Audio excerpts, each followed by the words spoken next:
Let's talk about today's role models. It seems like from the top of our society on down, they're too often just loud, brash, and obnoxious. That's not the best way for leadership, folks.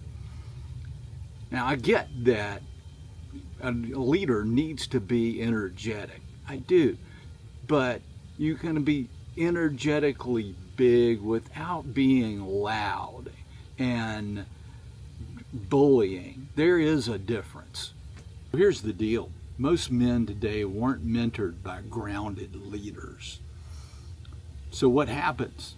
We look elsewhere. Places like here on YouTube, TikTok, podcast, guys like Andrew Tate, Joe Rogan, flashy business guys. These guys are loud. They're confident. And they really seem to have all the answers because they just look at them, right? But here's the problem. They're selling a brand of masculinity that's just performance. Leaders need to be big energetically, yes, but let's look at some of these guys more in depth. There's a guy that took over at FEMA this week, and his name is David Richardson. Now, like myself, he's a retired Marine. I don't know the guy, don't really want to know the guy.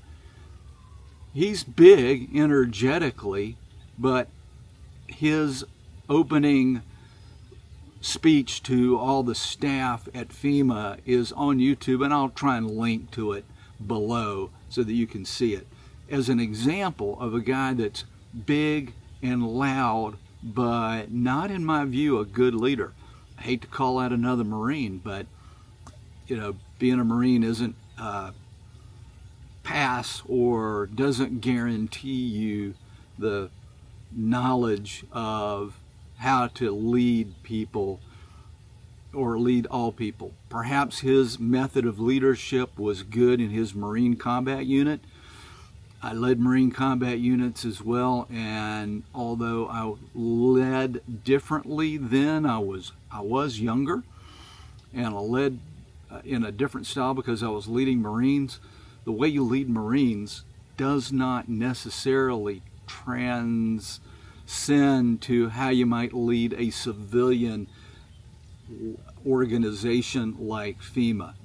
Maybe they're doing great there, but I think if you ask people within FEMA, I think you're going to find that the organization right now is struggling with a lot of things. I'm not trying to get political. I'm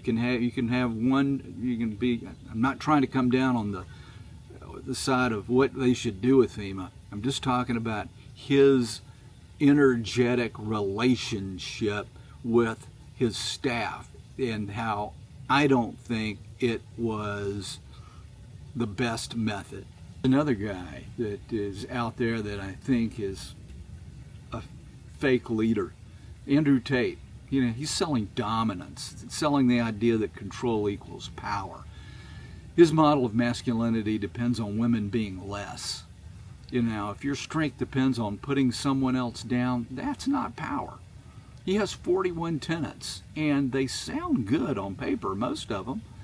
But, for instance, one is, I utterly disapprove of violence within romantic or familial relationships. But this guy's been accused of rape in 2 different countries. So it's not like one organization is out to get him. 2 organizations are. Two different countries. And I think generally we'll find where there's smoke, there's fire. So he doesn't even follow his own tenets, his own things he's telling other people to do.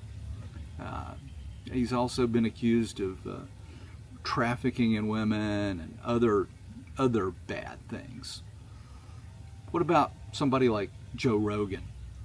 He's smarter, he's more curious, but he's built a brand around being the tough, stoned, hyper-masculine everyman.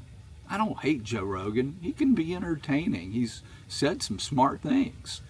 But he still sells that idea of masculinity is about being hard, edgy, and skeptical of anything deeper than a punchline. You know, all these people teach is that being a man is about winning, money, status, productivity, but they never talk about wholeness, the wholeness of being a man. They never show you what it looks like to lead a family, to lead a business, how to deal with success and failure, shame, something you should have done that you didn't, how to feel something and stay present there. They just teach you how to perform, not really how to live. Politicians are another category where people look.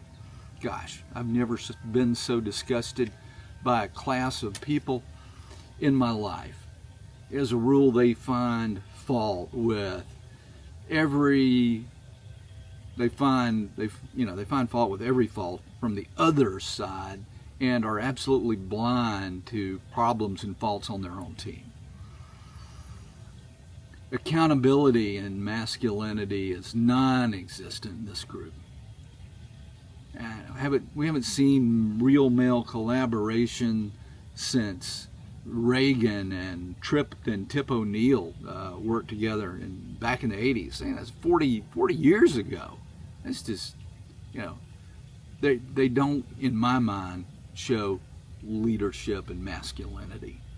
Let's talk about religious leaders. You'd think that churches, synagogues, mosques, places meant to guide us spiritually, that they would offer solid leadership, masculine male models. But too often, they fall short as well.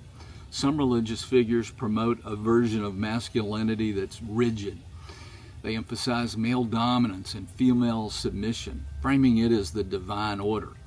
Others swing the opposite way, portraying a version of masculinity that's passive, urging men to suppress their natural desires and emotions. They demonize healthy sexual feelings and discourage assertiveness that's leaving men to feel ashamed and just confused. And this silence can leave men without the tools to navigate their roles in today's world. It's my experience that religious leaders generally talk about reserving sex for the sanctity of marriage, while in reality, most of their flock is actively sexual far before marriage. So here's what these models leave out: emotional maturity, accountability, sexual integrity, stillness, truth, being able to hold space without trying to control everyone around you, being able to lead without ego. But that's where real masculinity lives. We need men who lead by example, who don't puff out their chest or scream on a mic, but men who live with purpose, men who can own their own power and their responsibility. Men who can say, I've been broken and I've been confused, and here's how I rebuilt myself. That's who I want to follow, and that's the kind of man I'm committed to being. And I'm not perfect. But let me just say this clearly. Don't just follow me either. If anyone tells you that this is the way to be a man, question that. If they tell you that this is the way that, this is the way to do, and if they're very overly certain, be skeptical. And that includes me. I'm offering a path that worked for me and other men that I've walked with, and I've built my method on mistakes, doing it wrong. So no matter who you're listening to, be questioning, be skeptical, take what works and leave behind the rest. Keep what's true for you.